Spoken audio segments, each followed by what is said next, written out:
Hello and welcome to the Grow Landscapers 10-minute business tips series, a show that gives you bite-sized nuggets of wisdom in just 10 minutes. I'm Nick Ruddle and today's guest is Oliver Corker from Corker Outdoor Living.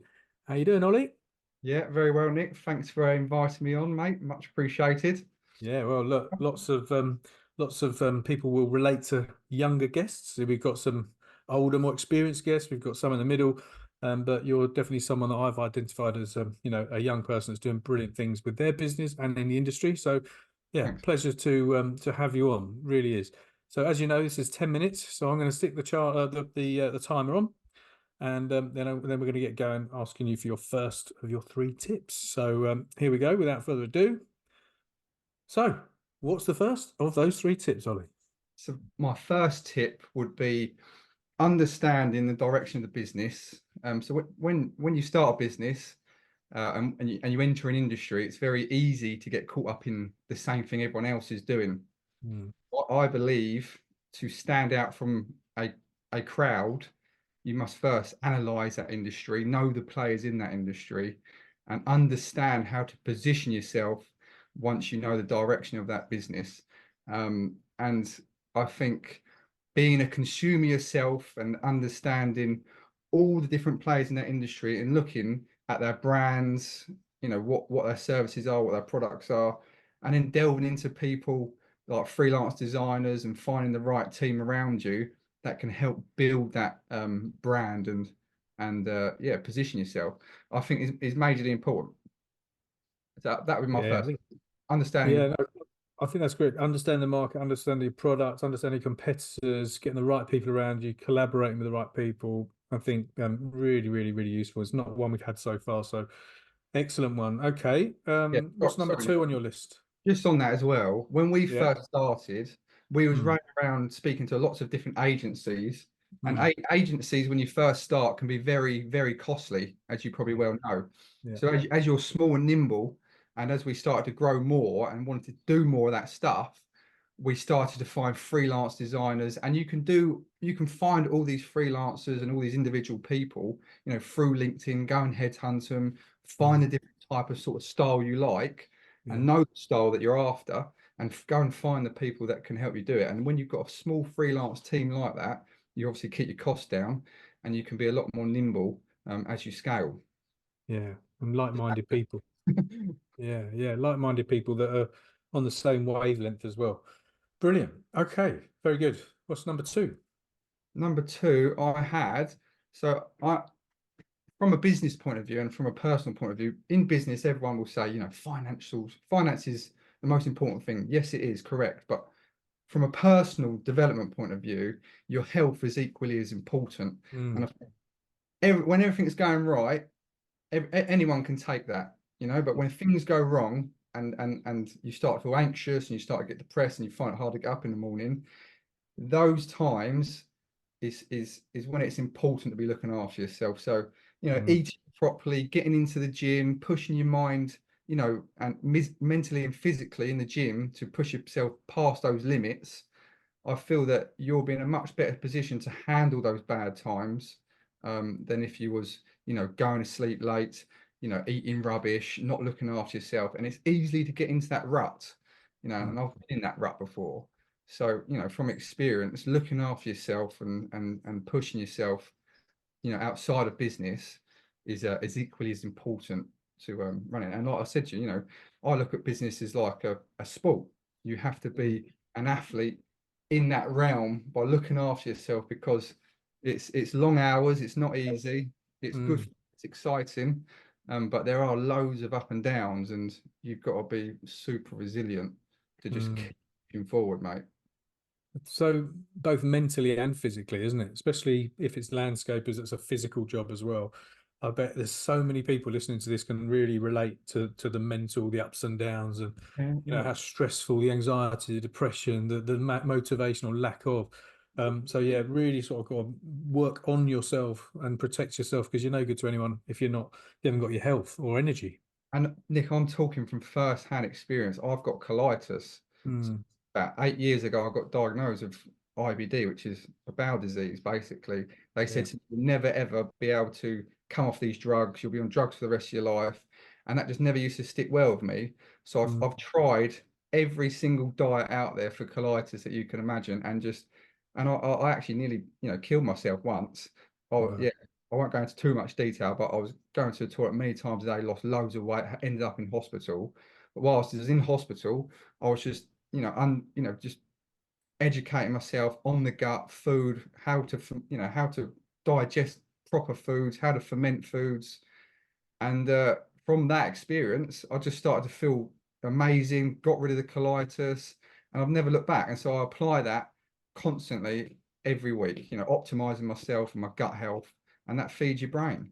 Amazing, isn't it? Really, it takes something like that for you to go, right, let's look after this one body we get. But thank God you did, and I'm sure there's a lot of people who can take note of that, because bad diet and drink and late nights and all that kind of stuff, rubbish food, you don't realise the damage it can do. But it takes a bit of a warning, a wake up call, doesn't it, to sort of get you focused on that.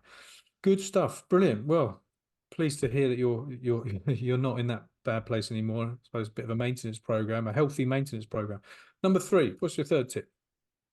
Number 3, I've got to keep yourself as lean as possible operationally. So as you're sort of looking to grow and you've got these sort of big ambitions and things are going well and you're getting overconfident, you can start to spend on marketing, employ new people, invest in infrastructure, and all that has heavy costs. So I think if I was starting out again and I had a small business, well, we are still a small business, but two people in the business, as we was getting to those limits where you're thinking, do I need to employ anyone else? Stop for a second and look if there's any softwares out there or tools that can optimize and streamline your process and operations before taking on additional costs, 30K wage into the business. So I think there's so many tools out there now that can help you streamline things and automate your processes. Yeah, so and a lot of, I think, people that are really good with their hands and out on site all day struggle with technology. And again, Right. there's people out there, speak to friends, watch YouTube videos, teach yourself how to do it. There's so much information out there to be able to sort of utilize that and put into your sort of operational efficiencies in the business to make your life easier, really. Yeah, that's great. And I think this is why it's so good having someone like yourself at your age. What, your early 30s? Is that right? 32, mate, a few weeks ago. Yeah. So, but even though you might be feeling old because you're in your 30s now, believe me, Two kids. most people in business have not been in business for as long as you have, and at 32 now. So, but it's amazing because your knowledge and the way you come at it, you mentioned about technology there and the tools that we now have, and I think that's all going to help. It all helps us to be more efficient and more lean, more profitable ultimately. So yeah, don't let the passion overtake, oversee the making the money. I think that's a really, really good tip as well. So lastly, we come up to a couple of questions, which shouldn't take you too long. Just a couple of bits of wisdom from yourself in terms of what do you think could be done to attract more people to this industry, to the landscape industry as a whole. Yeah, so I wrote down to attract more people to any industry really. There needs to be there needs to be inspiration to the wider audience for people to start looking into that industry. So having great ambassadors, especially like Mark from Landform and others like Els from Tisran English and JJ, all them guys and all the local guys that really put their efforts into the marketing and getting themselves out there will inspire people to join the industry. And it is a very craftsman's artisan sort of industry to enter. And I believe also that businesses like us, suppliers, us, London Stone, Arbor Landscape Solutions, all those guys, it's our job to also continue to innovate and inspire the wider audience. So yeah, I think good marketing, good brand, and constantly pushing it out there to inspire people to join us. And I believe that we live in a very the grass is greener world nowadays, and everyone looks through social media and thinks, I could do this or I could do this. Everyone's selling something on social media, or everything looks good on social media. It's easy to enter a job and think, oh God, that I should have done that, or I should have followed that path. So I think, like, educating people that you know, you've just got to get into an industry and stay in an industry to really understand it. Would be key, really. Yeah, brilliant. I think you do so much on social media. Obviously, a lot of people are watching that. Hopefully, that inspires people. Well, there's my timer. So, one final question, because we are, as you know, as you can see, they're running out of time. What do you do personally as a business owner to keep growing and keep learning yourself? I have a very obsessive personality, Nick. So I don't switch off much to my wife's despise. So, you know, it's just ingrained in the core of me. And my dad was an absolute grafter, and he still is. So I constantly evaluate. I never get complacent. I'm always learning. You know, I don't read books really. I consume a lot of content online. I listen to podcasts and stuff, but I learn from doing, I learn from failing, and I learn from just never ever taking my foot off the gas, mate. That is just my burning desire inside of me. It's in the Yeah, core of me. You know, I've struggled to put my phones down and find that balance, but I love what I do, Nick. I just love what I do. I that's just the love difference, isn't it? That's the meeting difference. good people, looking at opportunities, seeing where we can sort of stand out from the crowd, and just constantly evaluating, mate. Never getting complacent.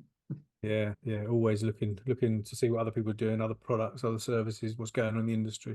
Yeah, but Love it. also, you know, listening to your customers, taking feedback, asking questions, you know, putting yourself out there outside your comfort zone to meet new people, and just striving to be the best version of yourself. That is my goal, is me versus me. Look, I think that's the perfect way to end this. I think that's a real inspirational kind of end, and hopefully that inspires other people to be more like Ollie, because that's good. Never give up. Keep pushing. Keep trying to keep failing your way to success, and eventually you're going to get there if you never give up. So, thanks, Ollie. Really appreciate your time. Thanks, Nick. Wonderful to speak to you and see you again. I'll catch up with you soon. See you, mate. Take care. Cheers. Bye bye.